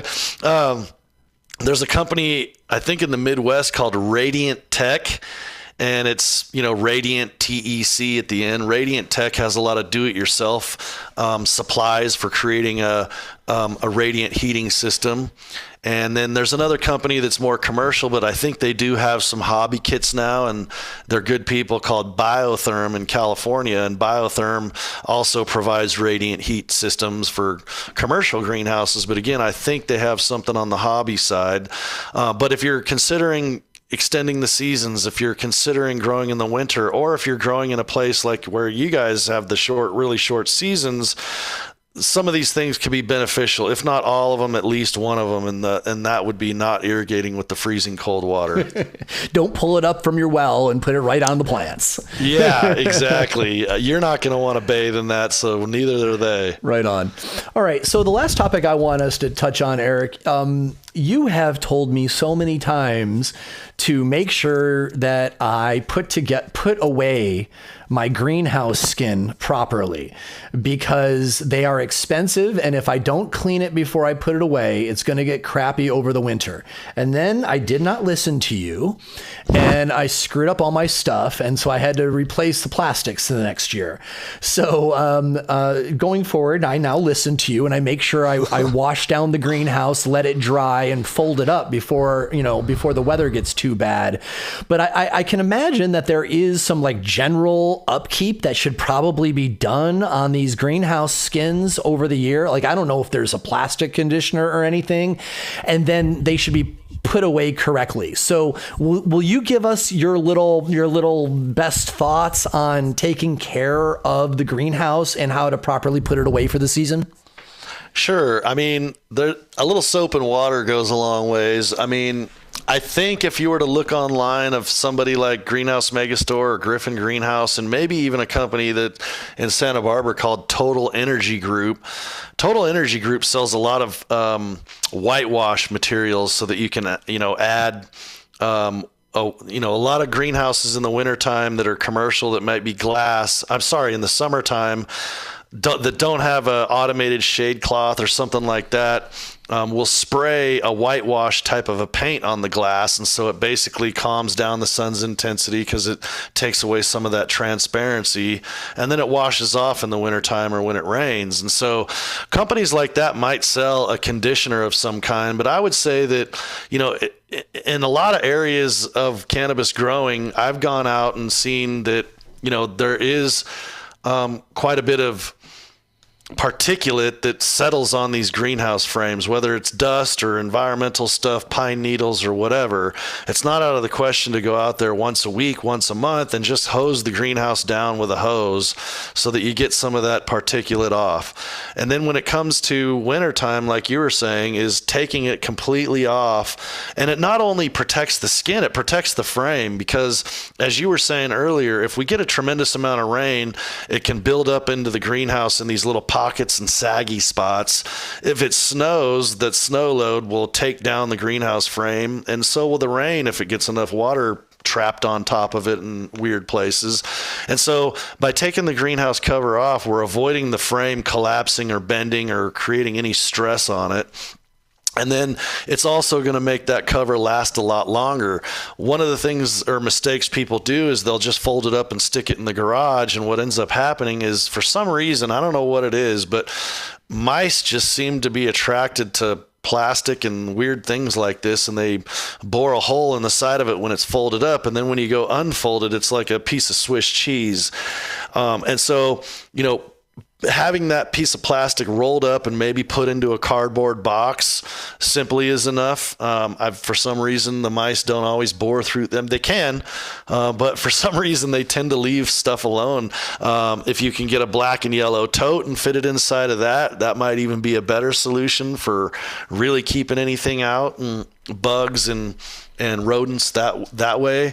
I would never recommend using any kind of rodent killer or spray or anything, because a lot of the products or chemicals in those products can be bioaccumulated by cannabis and cause a test fail. And so trying to keep, like I said, soap and water, letting it dry, folding it up, putting it in a box or a black and yellow tote of some kind, and stick it in the garage, maybe somewhere up high or easy to keep away from the kids and the animals and things like that. And your greenhouse cover is going to last way longer than probably even the manufacturer specifications state. Right on. Now, that's the kind of experience I was looking for. The idea of throwing it in a black and yellow tote is so obvious, and I missed it. I've actually run into the rat problems that you've got with them eating through it. And so mine are actually suspended from rope from the ceiling. Okay. And, but I actually like your idea of putting it in the black and white a lot better, because, well, it doesn't look as weird. But also it won't go through all the temperature changes as the ambient air in the garage. Mm-hmm. Yeah. So that's good.